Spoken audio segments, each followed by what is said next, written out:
So hello what's up mga idol, welcome ulit sa panibagong video, and for today's video i-unbox natin itong isang napakalupit na smartphone mula sa Xiaomi, ang Xiaomi Redmi Note 15 Pro 4G. Maganda kaya to? Tara, pag-usapan natin.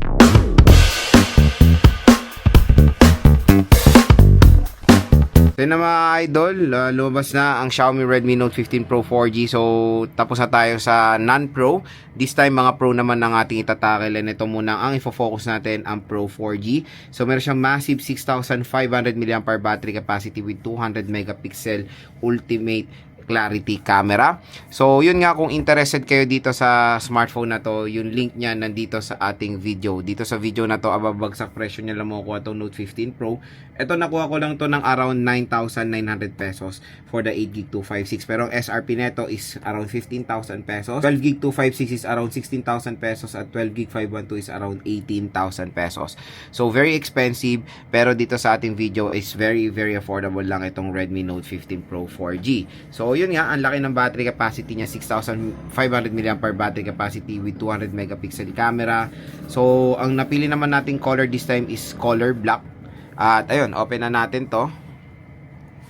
So dyan lang kayo bibili sa link natin ha. Mura lang tong Redmi Note 15 Pro 4G. So yan, Redmi. Ito yung mismong smartphone. Meron siyang massive 6,500 mAh battery capacity, Corning Gorilla Glass Victus 2 protection, IP65 water and dust resistant, 200 megapixel clarity camera, MediaTek Helio G200 Ultra, 6.77 inches AMOLED display. So ito siya, mamaya na to. Tingnan mo natin yung content ng box. We have here the 45 watt fast charging brick ng Xiaomi. Meron tayo dito USB Type-C cable.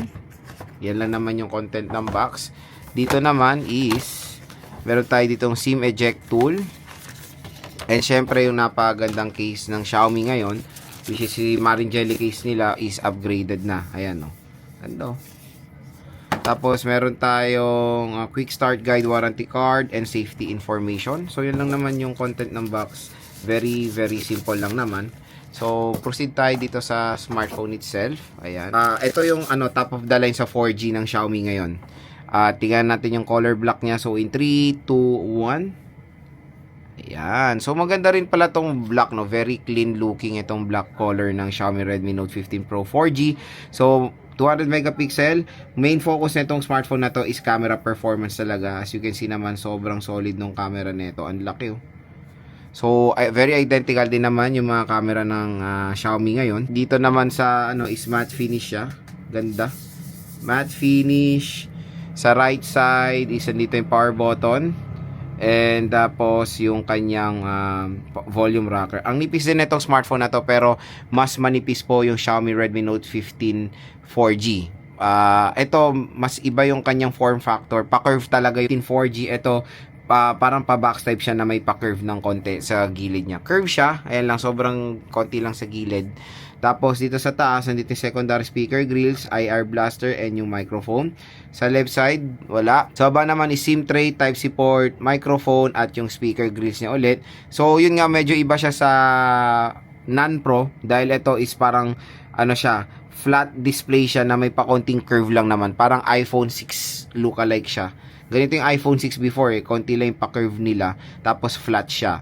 And syempre, sa bibili nito, meron po itong pre-install na screen protector out of the box. So open na natin si Note 15 Pro 4. Ayan, Xiaomi powered by Android. Lagay natin si jelly case. Okay, let's try to put it. Oh, di ba? Ganda, slick. So, setup ko muna to. Balik ako kayo. So, yan. Na-open na natin si Xiaomi Redmi Note 15 Pro 4G. So, when it comes sa neto, sa display niya mga ka-J-Vlog, 6.77 inches, Full HD Plus, 1080p resolution with AMOLED display. Ang ganda ng display nito, napaka-solid. At ang taas ng nits of brightness niya, 3200 nits of brightness. At syempre, maganda rin yung protection ng glass niya. Corning Gorilla Glass Victus 2 protection. So when it comes sa kanyang display, grabe, liwanag oh. May sunlight mode pa to na talagang makikita nyo sa outdoor yung inyong smartphone. Ganyan kalaking tulong yung sunlight mode na yan. So sa refresh rate nga is up to 120Hz at pwede nyo iset yung apps na pwedeng merong 120Hz screen refresh rate at nakaset na tong settings natin sa 120Hz and sobrang smooth ng display netong smartphone na to. So mas better yung processor nito compared dun sa non-Pro dahil MediaTek Helio G200 po ito. Pero when it comes sa performance, hindi naman ganun nagkakalayo yung performance ng G100 at G200. So sa about phone, naka HyperOS 2 siya, pero upgraded po ito or ready na to sa HyperOS 3 with Android 16. OS version 2.0, storage niya out of the box is 30GB, medyo malaki na yung nakakain. Note 15 Pro 4G. Ayan. So, ma-update naman na ito, hintayin nyo na lang. 8GB of RAM, Android 15. Okay. So, yun. Napakaganda ng display nito. Yun yung unang napansin ko dito or sobrang nagandahan ako sa Xiaomi Redmi Note 15 Pro 4G. So, when it comes sa camera niya nga, it is dual 200 megapixel. Main camera with 8 megapixel ultra wide. So, malinaw din yung camera nito. Let's take some photo. Ayan, meron naman tayong sample dito. So, sa review naman natin, magbibigay pa ako ng mga better photo samples na itong Xiaomi Redmi Note 15 Pro 4G. Front-facing camera. Indoor lang to pero malinaw naman. Malaking tulong yung AI capability niya kasi for example, na nag-take tayo ng blurred na photo, papalinawin niya pa naman mga idol. At yun nga, maganda dito, pinaka-favorite ko is meron siyang ultra-wide camera na 0.6. Ayan. So, better yan. Sa non-Pro kasi is wala tayong ultra-wide dito is meron at yung video neto, it can support sa sad to say, wala pala siyang 4K resolution. Pero meron siyang 1080-60. Akala ko may 4K tong Pro. Wala pala. So, yan mga ka-J-Vlog. Kung interested kayo dito, napaka-solid na smartphone ngayon ni Xiaomi. Napakalaki ng battery. 6,500 mAh battery capacity with 45 watt fast charging. Kung gusto nyo na makuha ng sobrang mura, 9,000 to 10,000 pesos. Yung link dito, click nyo na tong link na to. Mura nyo lang makukuha itong Redmi Note 15 Pro 4G.